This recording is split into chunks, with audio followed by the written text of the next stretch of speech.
তো আমি 1000 টাকার মধ্যে একটা হেডফোন খুঁজছিলাম, আর খুঁজতে খুঁজতে বোটের এই হেডফোনটার উপর নজর পড়ে, বোট রকাজ 411, আর যেটি নাকি 2025-এ লঞ্চ হয়েছে। কি জানি ভাই কবে বোট এই হেডফোনটি লঞ্চ করে দিয়েছে। আর দেখলাম যে ভালোই রেটিং রয়েছে, 27,000-এর উপর, এবং ওভারঅল 4.2 এর রেটিং। সাথে এর কিছু হাইলাইটিং ফিচার্সের উপরও নজর পড়ে, যেমন 40 ঘন্টার প্লেব্যাক টাইম পেয়ে যাবে তুমি এর মধ্যে, যেটা ব্র্যান্ড ক্লেম করছে, এবং 40 ms এর লো লেটেন্সি, আবার 40 mm এর ড্রাইভার সুদা, সব 40 ভাই। দেখবো সাউন্ড কোয়ালিটি কেমন এর, সাথে গেমিং এর মধ্যেও কতটা লেটেন্সি রয়েছে, সব আগে ভিডিওতে বলবো, কিন্তু এখন খুলে দেখিয়ে আসো বক্স। তো এই হচ্ছে হেডফোনের বক্স, বোট রকাজ 411 হেডফোনের বড় ছবি দেওয়া আছে, 40 mm এর ড্রাইভার, তার সাথে হাই এখানে লিখে আছে আবার টোটাল প্লেব্যাক টাইম 60 ঘন্টা, কিন্তু ওয়েবসাইটের মধ্যে লেখা আছে ভাই 40 ঘন্টা। কোনটা মেনে চলবো? আচ্ছা আগে দেখছি এটা নিয়ে। বাকি ব্যাক সাইডের মধ্যে আরো অনেক ফিচার্স লেখা আছে হেডফোনের। এখন হেডফোনটিকে বের করা যাক। আর হেডফোনটিও একটি পেপারের মধ্যে কভারে পেয়ে যাবে, সাথে এর মধ্যে কিছু পেপার কাগজ পেয়ে যাবে, যার মধ্যে ইউজার ম্যানুয়াল রয়েছে আর একটা ওয়ারেন্টি কার্ড দিয়েছে। 1 বছরের ওয়ারেন্টি পেয়ে যাবে তুমি এই হেডফোনটির মধ্যে। সাথে type A to type C কেবল দিয়েছে চার্জিং এর জন্য, আর একটি বোটের স্টিকার পেয়ে যাবে। তো এই সব জিনিসপত্র পেয়ে যাবে বক্সের মধ্যে। এবার মেন হেডফোনের মধ্যে আসা যাক। তো কিছুটা এইরকম দেখতে হেডফোনটিকে, বেশিরভাগটাই প্লাস্টিকের তৈরি। এয়ার কাপস গুলো দেখতে পাচ্ছ রাউন্ড স্টাইলের, আর এটা মুভমেন্ট হয় এভাবে। বাটন পোর্টস গুলো সব রাইট সাইডে দিয়েছে, এখানে তুমি volume up down button, power on of button পেয়ে যাবে। তার সাথে লাইট ইন্ডিকেটর দিয়েছে, এর পাশে রয়েছে টাইপ C পোর্ট চার্জিং এর জন্য, আর একটা মাইক দিয়েছে। আর এই বাটনটি হচ্ছে গেমিং মুডের জন্য, আগে বলছি। উপরের দিকে বোটের ব্র্যান্ডিং রয়েছে, যেটা গ্লসি ফিনিশের, আর বাকিগুলো ম্যাট ফিনিশের সাথে আসে, যার মধ্যে তাড়াতাড়ি হালকা ফুলকা দাগ পড়ে যাওয়ার চান্স রয়েছে। এরই মধ্যে একটা দুটো চলে এসেছে আমার। বাকি প্লাস্টিকের কোয়ালিটি তো ঠিকঠাক লেগেছে। আর এই যে উপরের হেডব্যান্ডের পার্টটি, এটি লেদারের, পুরো উপরের দিকটাও লেদারের দিয়েছে, আর নিচের দিকেও একটি সফট টাইপের লেদার রয়েছে। সাথে এখানেও বোটের ব্র্যান্ডিং পেয়ে যাবে দু সাইডে। আর এই যে অ্যাডজাস্টের পার্টটি, এটি মেটেলের দিয়েছে, যেটা ভাই খুব ভালো ব্যাপার। সাথে প্লাস্টিকও দিয়েছে ভিতরের সাইডে,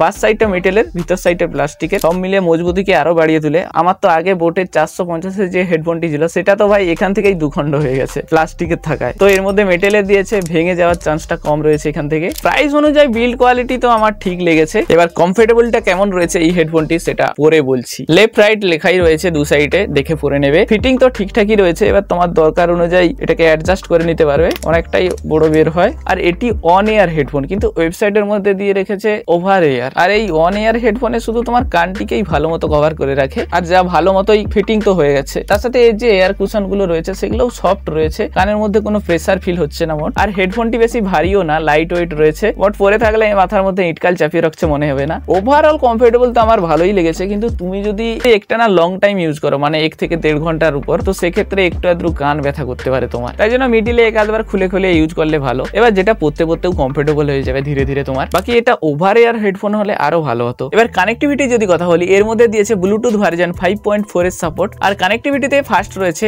অন করলেই পট করে কানেক্ট হয়ে যায়। ভাই পরেও নিচ্ছি, কানেক্টও হয়ে গেছে। এবার চলো সাউন্ড কোয়ালিটিটা কেমন এর সেটা শোনাই, কারণ ওটাই তো মেন। আর এর মধ্যে দিয়েছে 40 mm এর ড্রাইভার। হেডফোনটি পরলে তুমি প্রথমেই একটা জিনিস নোটিস করবে, সেটি হচ্ছে এর বেস, যা ভাই হেভি। তুমি যদি বেস লাভার হয়ে থাকো, হেভি বেস পছন্দ করো, তো তোমার জন্য এই হেডফোনটা ভাই বেস্ট অপশন হবে। আর বেসের যে কোয়ালিটি, সেটিও ভালো, সাথে ভোকালসও ঠিকঠাক ক্লিয়ার বোঝা যায়, ইনস্ট্রুমেন্টাল সাউন্ডও ভালো মতো তুমি বুঝতে পারবে। কিন্তু এর মধ্যে ট্রেভেলটা একটু কম লেগেছে আমার। আর তুমি যদি একটু বেশি হাই ভলিউম পছন্দ করো, তো সেক্ষেত্রে তোমার একটু কম লাগতে পারে এর ভলিউম।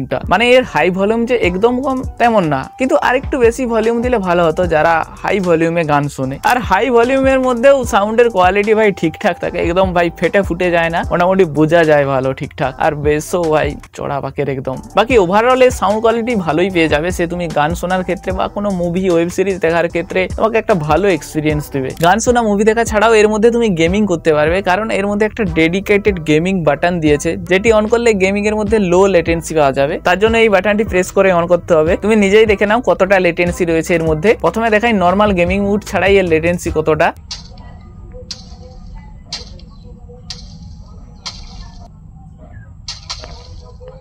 এবার গেমিং মুড অন করে দিয়েছি, এর লেটেন্সিটা দেখো।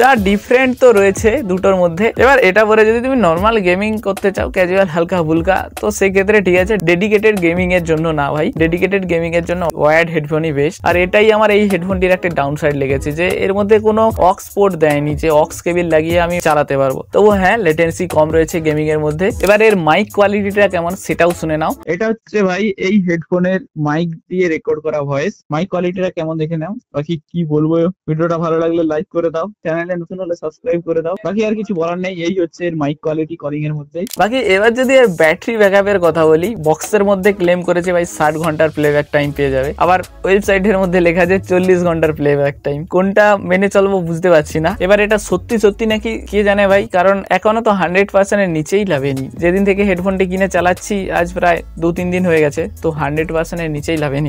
এখনো ব্যাটারি 100%ই দেখাচ্ছে। তবুও ধরে চলো বক্সের মধ্যে 60 ঘন্টা বলেছে, তো সেই অনুযায়ী 30 থেকে 35 ঘন্টার মতো ভাই প্লেব্যাক টাইম পেয়ে যাবে। এবার এটা ডিপেন্ড করে ভলিউমের উপর, কত ভলিউমে তুমি শুনতেছ। কিন্তু এটা বলতে পারি যে ব্যাটারি ব্যাকআপের দিক থেকে এই হেডফোন তোমাকে নিরাশ করবে না। আর চার্জিং টাইমের যদি কথা বলি, 1.5 থেকে 2 ঘন্টার মতো ফুল চার্জ হতে সময় লাগবে। তো এই হচ্ছে বোট রকাজ 411 এর কমপ্লিট রিভিউ। অফারের মধ্যে এটিকে 1000 টাকায় কিনেছি, তো সেই অনুযায়ী দেখতে গেলে মানে 1000 টাকার হিসাবে এই হেডফোনটি তো আমার ভালোই লেগেছে। বিল্ড অ্যান্ড ডিজাইন ঠিক রয়েছে প্রাইস অনুযায়ী। কমফোর্টের দিক থেকে হয়তো হালকা তোমাকে একটু নিরাশ করতে পারে লং টাইম ইউজার ক্ষেত্রে। বাকি সাউন্ড কোয়ালিটি এই প্রাইসে ভালো পেয়ে যাবে এর মধ্যে তুমি। সাথে লো লেটেন্সি মোড দিয়েছে, টুকটুক গেমিংও করতে পারবে। শুধু এর মধ্যে অক্স পোর্টটা দিলে ভালোই হতো। বাকি ওভারঅল বাজেটের মধ্যে এই হেডফোনটিকে একটা ভালো অপশন হিসেবে তুমি দেখতে পারো। কিন্তু এটা যদি তুমি 1400 থেকে 1500 মধ্যে দেখতে পাও, তো আমি বলবো ভাই অন্য কোনো হেডফোনের দিকে যেতে পারো। ওই প্রাইসে এর থেকে বেটার পেয়ে যেতে পারো। কিন্তু হ্যাঁ, 1000 টাকার হিসাবে এই হেডফোনটা তুমি কিনতে পারো। বাকি এখন আমি যাই একটু ঢিপঢাপ গান শুনি, আর দেখা হচ্ছে অন্য কোনো ভিডিওতে। আজকের ভিডিওটা এতটাই, ভালো থেকো, বাই।